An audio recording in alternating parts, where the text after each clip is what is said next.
بسم الله الرحمن الرحيم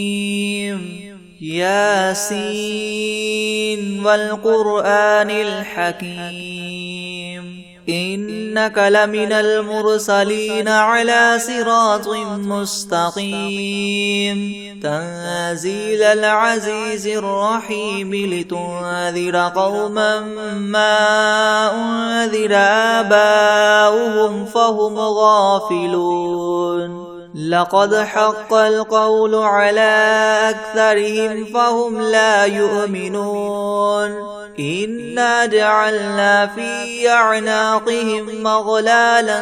فهي إلى الأذقان فهم مقمحون وجعلنا من بين أيديهم سدا ومن خلفهم سدا فأغشيناهم فهم لا يبصرون وسواء عليهم أأنذرتهم أم لم تنذرهم لا يؤمنون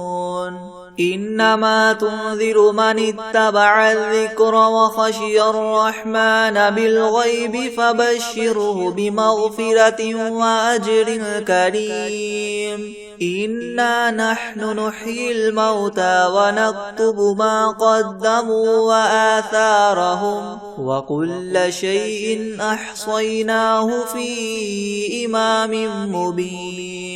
واضرب لهم مثلا أصحاب القرية إذ جاءها المرسلون إذ أرسلنا إليهم اثنين فكذبوهما فعززنا بثالث فقالوا إنا إليكم مرسلون قالوا ما أنتم إلا بشر مثلنا وما أنزل الرحمن من شيء إن أنتم إلا تكذبون قالوا ربنا يعلم إنا إليكم لمرسلون وما علينا إلا البلاغ المبين قالوا إنا تطيرنا بكم لئن لم تنتهوا لنرجمنكم وليمسنكم منا عذاب أليم قالوا طائركم معكم أئن ذكرتم بل أنتم قوم مسرفون وجاء من أقصى المدينة رجل يسعى قال يا قوم اتبعوا المرسلين اتبعوا من لا يسألكم أجرا وهم مهتدون وما لي لا أعبد الذي فطرني وإليه ترجعون أأتخذ من دونه آلهة إن يردني الرحمن بدر لا تغن عني شفاعتهم شيئا ولا ينقذون إني إذا لفي ضلال مبين إني آمنت بربكم فاسمعون قيل ادخل الجنة قال يا ليت قومي يعلمون بما غفر لي ربي وجعلني من المكرمين وما أنزلنا على قومه من بعده من جند من السماء وما كنا منزلين إن كانت إلا صيحة واحدة فإذا هم خامدون يا حسرة على العباد ما يأتيهم من رسول إلا كانوا به يستهزئون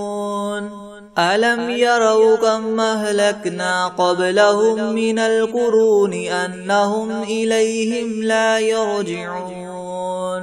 وإن كل لما جميع لدينا محضرون وآية لهم الأرض الميتة أحييناها وأخرجنا منها حبا فمنه يأكلون وجعلنا فيها جنات من نخيل وأعناب وفجرنا فيها من العيون ليأكلوا من ثمره ثمره وما عملته أيديهم أفلا يشكرون سبحان الذي خلق الأزواج كلها مما تنبت الأرض ومن أنفسهم ومما لا يعلمون وآية لهم الليل نسلخ منه النهار فإذا هم مظلمون والشمس تجري لمستقر لها ذلك تقدير العزيز العليم والقمر قدرناه منازل حتى عاد كالعرجون القديم لا الشمس ينبغي لها أن تدرك القمر ولا الليل سابق النهار وكل في فلك يسبحون وآية لهم أنا حملنا ذريتهم في الفلك المشحون وخلقنا لهم من مثله ما يركبون وإن نشأ نغرقهم فلا صريخ لهم ولا هم ينقذون إلا رحمة منا ومتاعا إلى حين وإذا قيل لهم اتقوا ما بين أيديكم وما خلفكم لعلكم ترحمون وما تأتيهم من آية من آيات ربهم إلا كانوا عنها معرضين وإذا قيل لهم انفقوا مما رزقكم الله قال الذين كفروا للذين آمنوا ونطعم من لو يشاء الله وطعمه إن أنتم إلا في ضلال مبين ويقولون متى هذا الوعد إن كنتم صادقين ما ينظرون إلا صيحة واحدة تأخذهم وهم يخصمون فلا يستطيعون توصية ولا إلى أهلهم يرجعون ونفخ في الصور فإذا هم من الأجداث إلى ربهم ينسلون قالوا يا ويلنا من بعثنا من مرقدنا هذا ما وعد الرحمن وصدق المرسلون إن كانت إلا صيحة واحدة فإذا هم جميع لدينا محضرون فاليوم لا تظلم نفس شيئا ولا تجزون إلا ما كنتم تعملون إن أصحاب الجنة اليوم في شغل فاكهون هم وأزواجهم في ظلال على العرائك متكئون لهم فيها فاكهة ولهم ما يدعون سلام قولا من رب رحيم وامتازوا اليوم أيها المجرمون ألم أعهد إليكم يا بني آدم ألا تعبدوا الشيطان إنه لكم عدو مبين وأن اعبدوني هذا صراط مستقيم ولقد أضل منكم جبلا كثيرا أفلم تكونوا تعقلون هذه جهنم التي كنتم توعدون اصلوها اليوم بما كنتم تكفرون اليوم نختم على أفواههم وتكلمنا أيديهم وتشهد أرجلهم بما كانوا يكسبون ولو نشاء لطمسنا على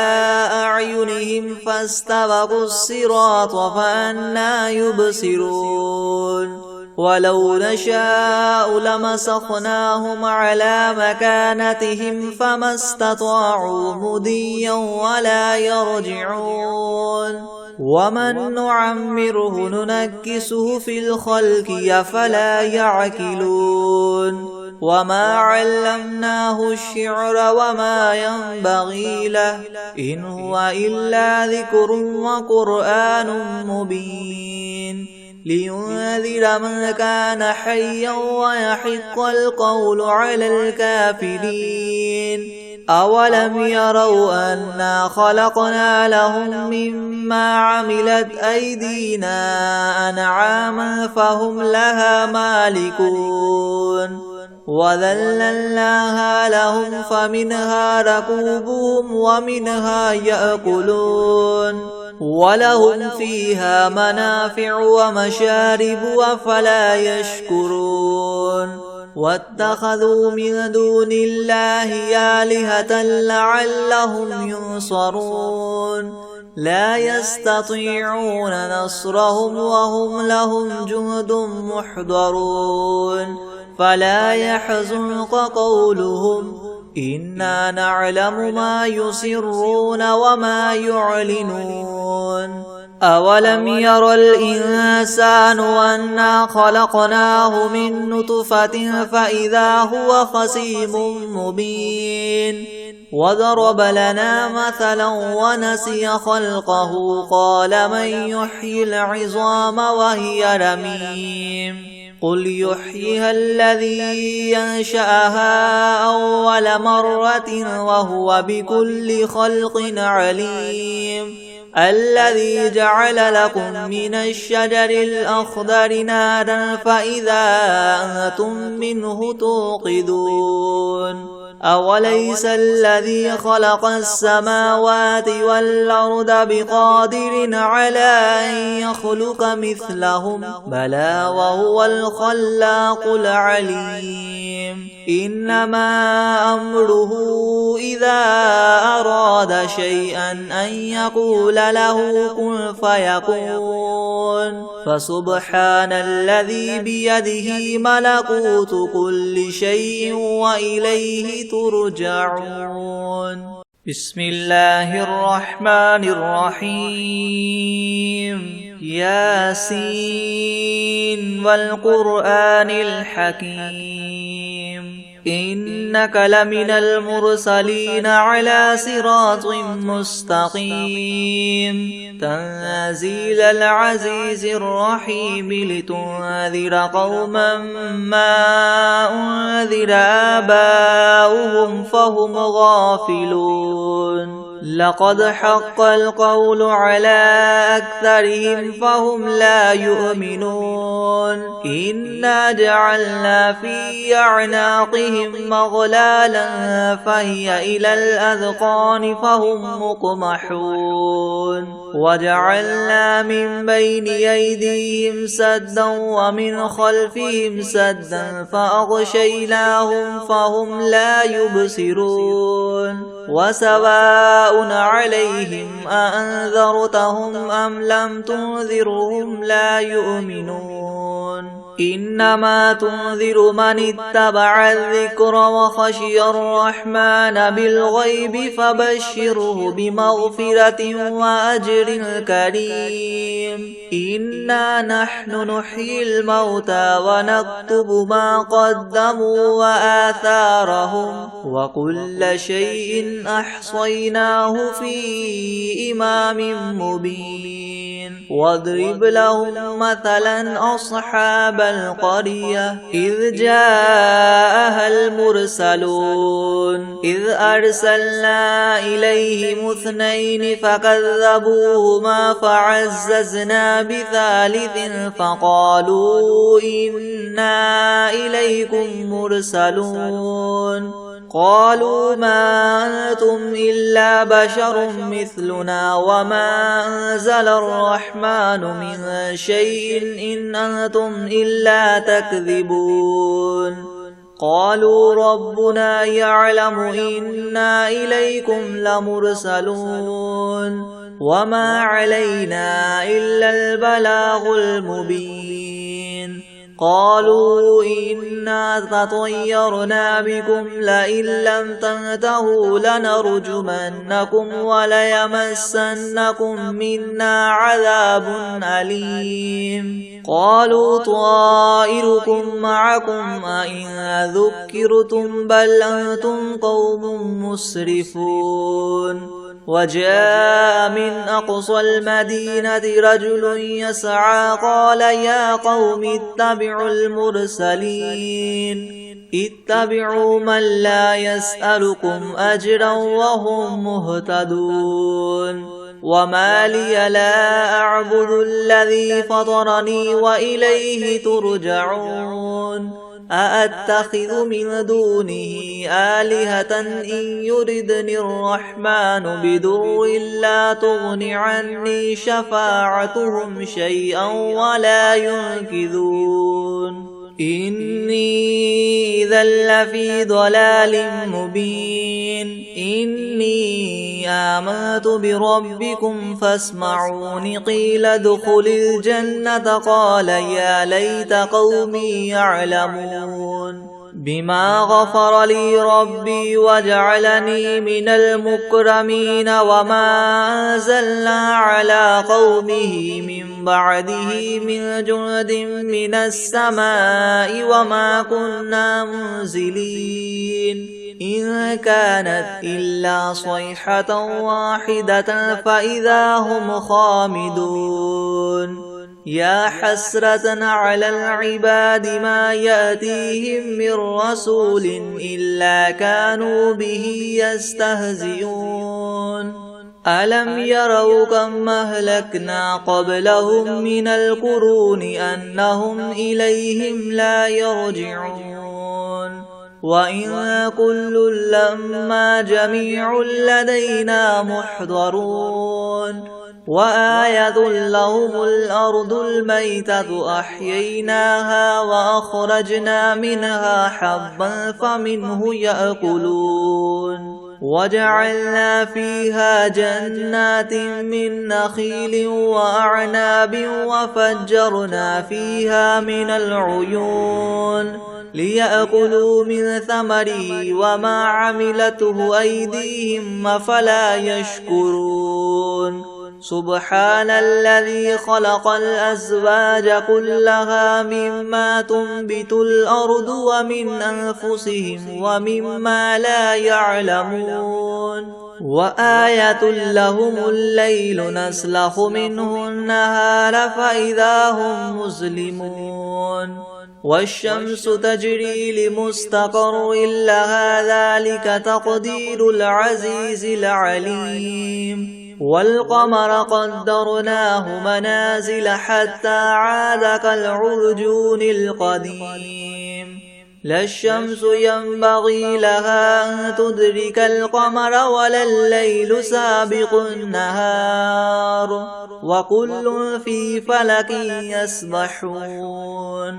وآية لهم أنا حملنا ذريتهم في الفلك المشحون وخلقنا لهم من مثله ما يركبون وإن نشأ نغرقهم فلا صريخ لهم ولا هم ينقذون إلا رحمة منا ومتاعا إلى حين وإذا قيل لهم اتقوا ما بين أيديكم وما خلفكم لعلكم ترحمون وما تأتيهم من آية من آيات ربهم إلا كانوا عنها معرضين وإذا قيل لهم انفقوا مما رزقكم الله قال الذين كفروا للذين آمنوا ونطعم من لو يشاء الله وطعمه إن أنتم إلا في ضلال مبين ويقولون متى هذا الوعد إن كنتم صادقين ما ينظرون إلا صيحة واحدة تأخذهم وهم يخصمون فلا يستطيعون توصية ولا إلى أهلهم يرجعون ونفخ في الصور فإذا هم من الأجداث إلى ربهم ينسلون قالوا يا ويلنا من بعثنا من مرقدنا هذا ما وعد الرحمن وصدق المرسلون إن كانت إلا صيحة واحدة فإذا هم جميع لدينا محضرون فاليوم لا تظلم نفس شيئا ولا تجزون إلا ما كنتم تعملون إن أصحاب الجنة اليوم في شغل فاكهون هم وأزواجهم في زلال على العرائك متكئون لهم فيها فاكهة ولهم ما يدعون سلام قولا من رب رحيم وامتازوا اليوم أيها المجرمون ألم أعهد إليكم يا بني آدم ألا تعبدوا الشيطان إنه لكم عدو مبين وأن اعبدوني هذا صراط مستقيم ولقد أضل منكم جبلا كثيرا أفلم تكونوا تعقلون هذه جهنم التي كنتم توعدون اصلوها اليوم بما كنتم تكفرون اليوم نختم على أفواههم وتكلمنا أيديهم وتشهد أرجلهم بما كانوا يكسبون ولو نشاء لطمسنا على أعينهم فاستبقوا الصراط فأنى يبصرون ولو نشاء لمسخناهم على مكانتهم فما استطاعوا مضيا ولا يرجعون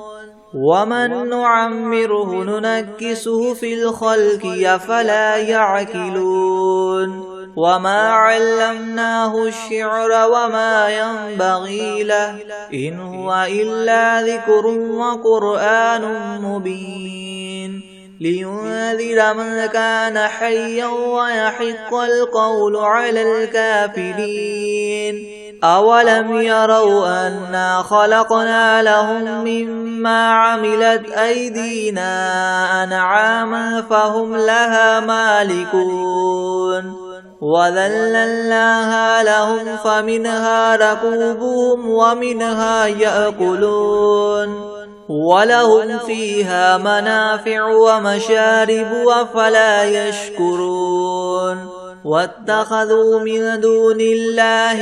آلهة لعلهم ينصرون لا يستطيعون نصرهم وهم لهم جند محضرون فلا يحزنك قولهم إنا نعلم ما يسرون وما يعلنون أولم ير الإنسان أنا خلقناه من نطفة فإذا هو خصيم مبين وضرب لنا مثلا ونسي خلقه قال من يحيي العظام وهي رميم قل يحييها الذي ينشأها أول مرة وهو بكل خلق عليم الذي جعل لكم من الشجر الأخضر نارا فإذا أنتم منه توقدون أوليس الذي خلق السماوات والأرض بقادر على أن يخلق مثلهم بلى وهو الخلاق العليم إنما أمره إذا أراد شيئا أن يقول له كن فيكون فسبحان الذي بيده ملكوت كل شيء وإليه ترجعون. بسم الله الرحمن الرحيم ياسين والقرآن الحكيم إنك لمن المرسلين على صراط مستقيم تنزيل العزيز الرحيم لتنذر قوما ما أنذر آباؤهم فهم غافلون لقد حق القول على أكثرهم فهم لا يؤمنون إنا جعلنا في أعناقهم مغلالا فهي إلى الأذقان فهم مقمحون وجعلنا من بين أيديهم سدا ومن خلفهم سدا فأغشيناهم فهم لا يبصرون وسواء عليهم أأنذرتهم أم لم تنذرهم لا يؤمنون إنما تنذر من اتبع الذكر وخشي الرحمن بالغيب فبشره بمغفرة وأجر كريم إنا نحن نحيي الموتى ونكتب ما قدموا وآثارهم وكل شيء أحصيناه في إمام مبين واضرب لهم مثلا أصحاب القرية إذ جاءها المرسلون إذ أرسلنا إليهم 2 فكذبوهما فعززنا بثالث فقالوا إنا إليكم مرسلون قالوا ما أنتم إلا بشر مثلنا وما أنزل الرحمن من شيء إن أنتم إلا تكذبون قالوا ربنا يعلم إنا إليكم لمرسلون وما علينا إلا البلاغ المبين قالوا إنا تطيرنا بكم لئن لم تنتهوا لنرجمنكم وليمسنكم منا عذاب أليم قالوا طائركم معكم أئن ذكرتم بل أنتم قوم مسرفون وجاء من أقصى المدينة رجل يسعى قال يا قوم اتبعوا المرسلين اتبعوا من لا يسألكم أجرا وهم مهتدون وما لي لا أعبد الذي فطرني وإليه ترجعون أأتخذ من دونه آلهة إن يردني الرحمن بضر لا تغن عني شفاعتهم شيئا ولا ينقذون إني إذا لفي ضلال مبين إني آمنت بربكم فاسمعون قيل ادخل الجنة قال يا ليت قومي يعلمون بما غفر لي ربي وجعلني من المكرمين وما أنزلنا على قومه من بعده من جند من السماء وما كنا منزلين إن كانت إلا صيحة واحدة فإذا هم خامدون يا حسرة على العباد ما يأتيهم من رسول إلا كانوا به يستهزئون ألم يروا كم أهلكنا قبلهم من القرون أنهم إليهم لا يرجعون وإن كل لما جميع لدينا محضرون وآية لهم الأرض الميتة وأحييناها وأخرجنا منها حبا فمنه يأكلون وجعلنا فيها جنات من نخيل وأعناب وفجرنا فيها من العيون ليأكلوا من ثمره وما عملته أيديهم أفلا يشكرون سبحان الذي خلق الأزواج كلها مما تنبت الأرض ومن أنفسهم ومما لا يعلمون وآية لهم الليل نسلخ منه النهار فإذا هم مظلمون والشمس تجري لمستقر لها ذلك تقدير العزيز العليم والقمر قدرناه منازل حتى عاد كالعرجون القديم لا الشمس ينبغي لها أن تدرك القمر ولا الليل سابق النهار وكل في فلك يسبحون وآية لهم أنا حملنا ذريتهم في الفلك المشحون وخلقنا لهم من مثله ما يركبون وإن نشأ نغرقهم فلا صريخ لهم ولا هم ينقذون إلا رحمة منا ومتاعا إلى حين وإذا قيل لهم اتقوا ما بين أيديكم وما خلفكم لعلكم ترحمون وما تأتيهم من آية من آيات ربهم إلا كانوا عنها معرضين وإذا قيل لهم انفقوا مما رزقكم الله قال الذين كفروا للذين آمنوا أنطعم من لو يشاء الله وطعمه إن أنتم إلا في ضلال مبين ويقولون متى هذا الوعد إن كنتم صادقين ما ينظرون إلا صيحة واحدة تأخذهم وهم يخصمون فلا يستطيعون توصية ولا إلى أهلهم يرجعون ونفخ في الصور فإذا هم من الأجداث إلى ربهم ينسلون قالوا يا ويلنا من بعثنا من مرقدنا هذا ما وعد الرحمن وصدق المرسلون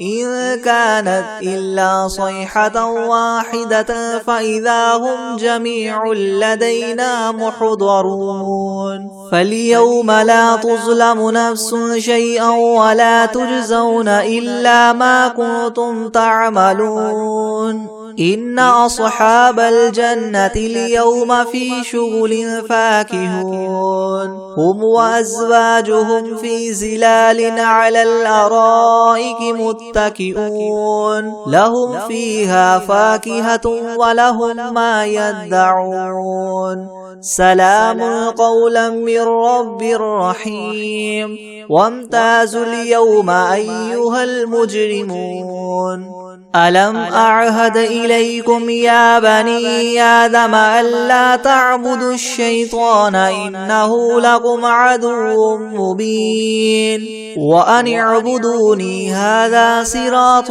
مستقيم ولقد أضل منكم جبلا كثيرا فلم تكونوا تعقلون هذه جهنم التي كنتم توعدون اسلوها اليوم بما كنتم تكفرون اليوم نختم على أفواههم وتكلمنا أيديهم وتشهد أرجلهم بما كانوا يكسبون ولو نشاء لطمسنا على أعينهم فاستبقوا الصراط فأنى يبصرون ولو نشاء لمسخناهم على مكانتهم فما استطاعوا مضيا ولا يرجعون ومن نعمره ننكسه في الخلق أفلا يعقلون وما علمناه الشعر وما ينبغي له إن هو إلا ذكر وقرآن مبين لينذر من كان حيا ويحق القول على الكافرين أولم يروا أنا خلقنا لهم مما عملت أيدينا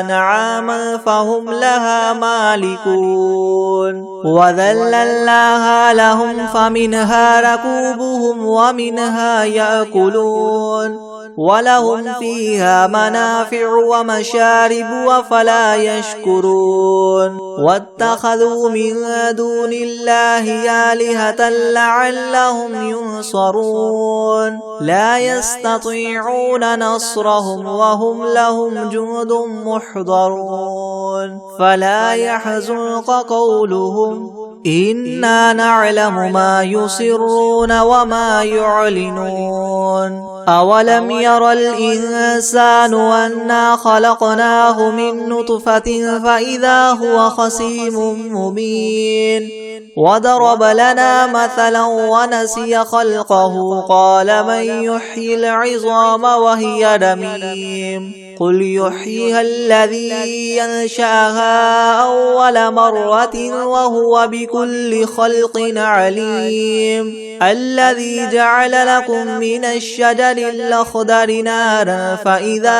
أنتم منه توقدون أوليس الذي خلق السماوات والأرض بقادر على أن يخلق مثلهم بلى وهو الخلاق العليم إنما أمره إذا أراد شيئا أن يقول له كن فيكون فسبحان الذي بيده ملكوت كل شيء وإليه ترجعون بسم الله الرحمن الرحيم الرحمن علم القرآن خلق الإنسان علمه البيان الشمس والقمر بحسبان والنجم والشجر يسجدان والسماء رفعها ووضع الميزان ألا تطغوا في الميزان وأقيموا الوزن بالقسط ولا تخسروا الميزان والأرض وضعها للأنام فيها فاكهة والنخل ذات الأكمام والحب ذو العصف والريحان فبأي آلاء ربكما تكذبان خلق الإنسان من صلصال كالفخار وخلق الجان من مارج من نار فبأي آلاء ربكما تكذبان رب المشرقين ورب المغربين فبأي آلاء ربكما تكذبان مرج البحرين يلتقيان بينهما برزخ لا يبغيان فبأي آلاء ربكما تكذبان يخرج منهما اللؤلؤ والمرجان فبأي آلاء ربكما تكذبان وله الجوار المنشآت في البحر كالأعلام فبأي آلاء ربكما تكذبان كل من عليها فان ويبقى وجه ربك ذو الجلال والإكرام فبأي آلاء ربكما تكذبان يسأله من في السماوات والأرض كل يوم هو في شأن فبأي آلاء ربكما تكذبان سنفرغ لكم أيها الثقلان فبأي آلاء ربكما تكذبان يا معشر الجن والإنس إن استطعتم أن تنفذوا من أقطار السماوات والأرض فانفذوا لا تنفذون إلا بسلطان فبأي آلاء ربكما تكذبان يرسل عليكما شواظ من نار ونحاس فلا تنتصران فبأي آلاء ربكما تكذبان فإذا انشقت السماء فكانت وردة كالدهان فبأي آلاء ربكما تكذبان فيومئذ لا يسأل عن ذنبه إنس ولا جان فبأي آلاء ربكما تكذبان يعرف المجرمون بسيماهم فيؤخذ بالنواصي والأقدام فبأي آلاء ربكما تكذبان هذه جهنم التي يكذب بها المجرمون يطوفون بينها وبين حميم آن فبأي آلاء ربكما تكذبان ولمن خاف مقام ربه جنتان فبأي آلاء ربكما تكذبان ذواتا أفنان فبأي آلاء ربكما تكذبان فيهما عينان تجريان فبأي آلاء ربكما تكذبان فيهما من كل فاكهة زوجان فبأي آلاء ربكما تكذبان متكئين على فرش بطائنها من استبرق وجنى الجنتين دان فبأي آلاء ربكما تكذبان فيهن قاصرات الطرف لم يطمثهن إنس قبلهم ولا جان فبأي آلاء ربكما تكذبان كأنهن الياقوت والمرجان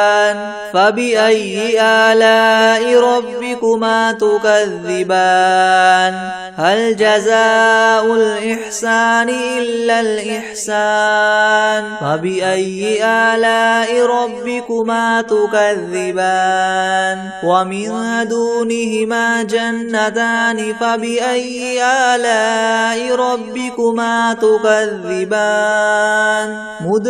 مدهامتان فبأي آلاء ربكما تكذبان فيهما عينان نضاختان فبأي آلاء ربكما تكذبان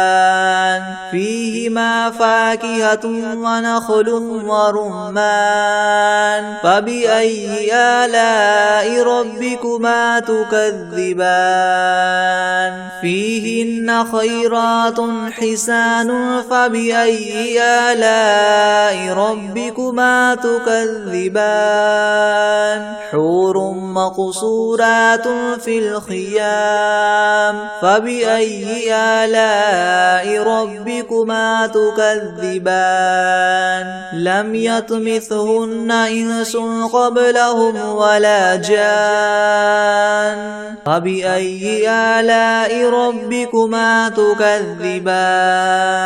متكئين على رفرف خضر وعبقري حسان فبأي آلاء ربكما تكذبان تبارك اسم ربك ذي الجلال والإكرام بسم الله الرحمن الرحيم عما يتساءلون عن النبأ العظيم الذي هم فيه مختلفون كلا سيعلمون ثم كلا سيعلمون ألم نجعل الأرض مهادا والجبال أوتادا وخلقناكم أزواجا وجعلنا نومكم سباتا وجعلنا الليل لباسا وجعلنا النهار معاشا وبنينا فوقكم سبعا شدادا وجعلنا سراجا وهاجا وأنزلنا من المعصرات ماء ثجاجا لنخرج به حبا ونباتا وجنات ألفافا إن يوم الفصل كان ميقاتا يوم ينفخ في الصور فتأتون أفواجا وفتحت السماء فكانت أبوابا وسيرت الجبال فكانت سرابا إن جهنم كانت مرصادا للطاغين مآبا لابثين فيها أحقابا لا يذوقون فيها بردا ولا شرابا إلا حميما وغساقا جزاء وفاقا إنهم كانوا لا يرجون حسابا وكذبوا بآياتنا كذابا وكل شيء أحصيناه كتابا فذوقوا فلن نزيدكم إلا عذابا إن للمتقين مفازا حدائق وأعنابا وكواعب أترابا وكأسا دهاقا لا يسمعون فيها لغوا ولا كذابا جزاء من ربك عطاء حسابا رب السماوات والأرض وما بينهما الرحمن لا يملكون منه خطابا يوم يقوم الروح والملائكة صفا لا يتكلمون إلا من أذن له الرحمن وقال صوابا ذلك اليوم الحق فمن شاء اتخذ إلى ربه مآبا إنا أنذرناكم عذابا قريبا يوم ينظر المرء ما قدمت يداه ويقول الكافر يا ليتني كنت ترابا بسم الله الرحمن الرحيم الله لا إله إلا هو الحي القيوم لا تأخذه سنة ولا نوم له ما في السماوات وما في الأرض من ذا الذي يشفع عنده إلا بإذنه يعلم ما بين أيديهم وما خلفهم ولا يحيطون بشيء من علمه إلا بما شاء وسع كرسيه السماوات والأرض ولا يؤوده حفظهما وهو العلي العظيم بسم الله الرحمن الرحيم والعاديات ضبحا فالموريات قدحا فالمغيرات صبحا فأثرن به نقعا فوسطن به جمعا إن الإنسان لربه لكنود وإنه على ذلك لشهيد وإنه لحب الخير لشديد أفلا يعلم إذا بعثر ما في القبور وحصل ما في الصدور إن ربهم بهم يومئذ لخبير